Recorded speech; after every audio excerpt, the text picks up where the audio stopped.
Episode 3 बदला।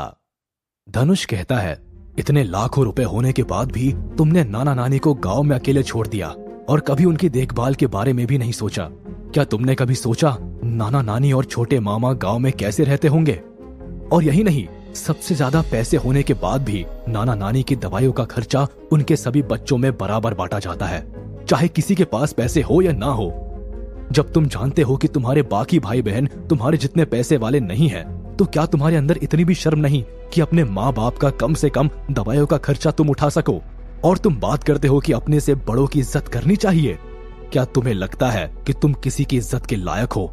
धनुष यही नहीं रुकता, वो आगे कहता है, जब भी परिवार में कोई बड़ा फंक्शन होता है तो परिवार के सभी लोग मिलकर सारा खर्चा उठाते हैं, लेकिन मुझे और मेरी माँ को डिनर टेबल पर भी बैठने की जगह नहीं मिलती, क्योंकि तुम्हें लगता है कि लोग बहुत ज्यादा हो गए हैं और हमारा वहां कोई हक ही नहीं है। अपनी खुद की बहन के साथ ऐसा करते हुए तुम्हें शर्म नहीं आती?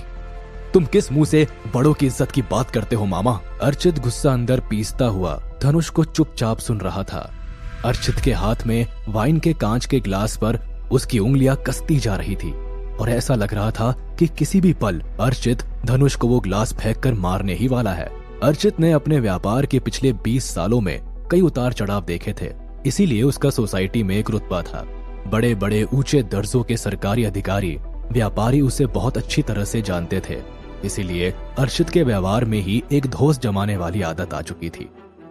उसने सोचा अगर वो धनुष को जोर से डांट देगा तो धनुष डर के मारे सहम जाएगा, लेकिन ये तो उसने अपने सपने में भी नहीं सोचा था कि इतनी तेज आवाज में गुस्से से डांटने के बाद भी धनुष उसके सामने इस तरह से हिम्मत करके बात करेगा।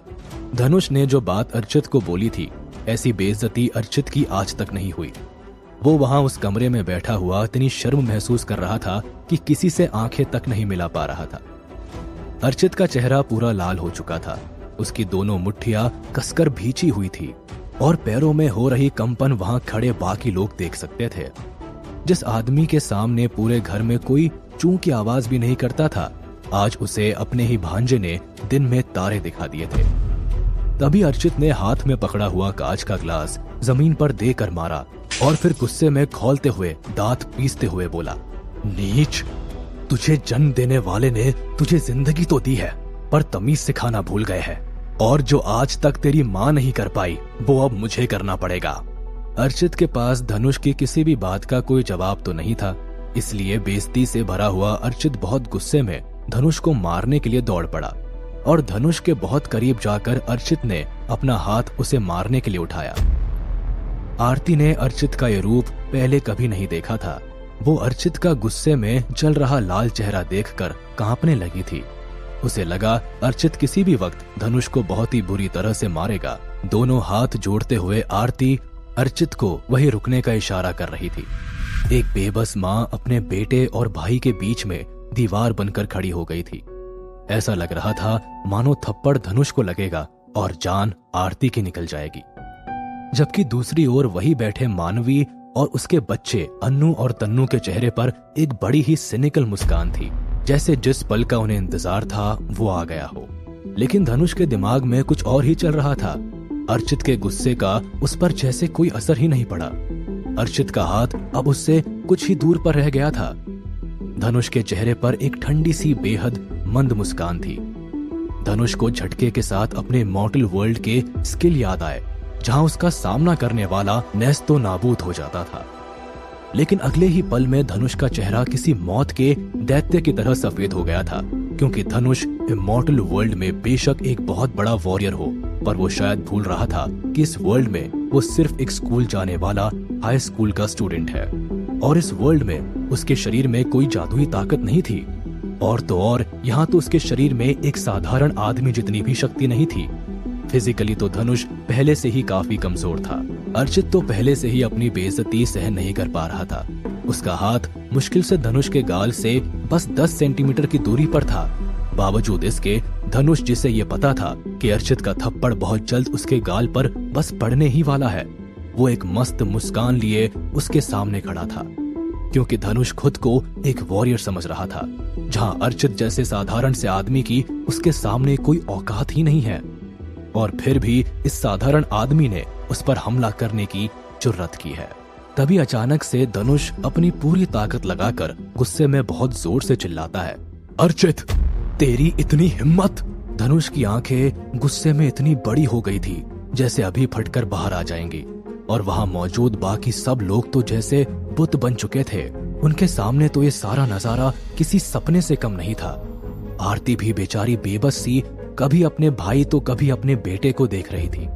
उसे तो बस यही डर था कि धनुष को कहीं कोई दिमागी दौरा ना पड़ जाए।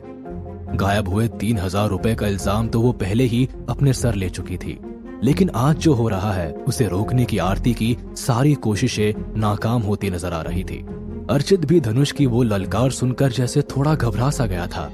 तब वो रुक कर बोला, क्या मुझे तुझे डांटने का भी हक नहीं है?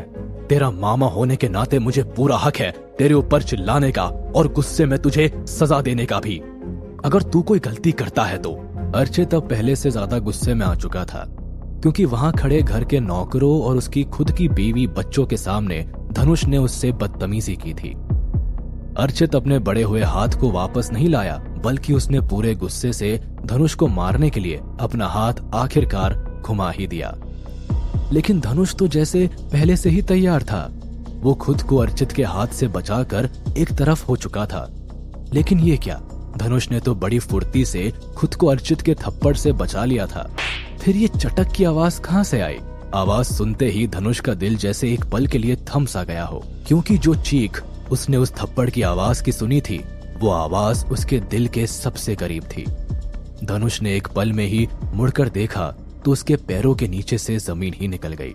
दरअसल जिस थप्पड़ से उसने खुद को बचाया था वो हाथ उसके मां के चेहरे से टकरा चुका था, और तभी धनुष को एहसास हुआ कि वो तो अपनी मां से चिपका हुआ खड़ा था, और जिस फुर्ती से झुककर उसने खुद को बचाया था तब तो स्वाभाविक था कि अर्चित का वो हाथ उसकी मां आरती के चेहरे पर जाकर रुकना था। पश्चाताप, दर्द, क्रोध, आत्मदोष जैसी कई फीलिंग्स ने अचानक से धनुष को घेर लिया था।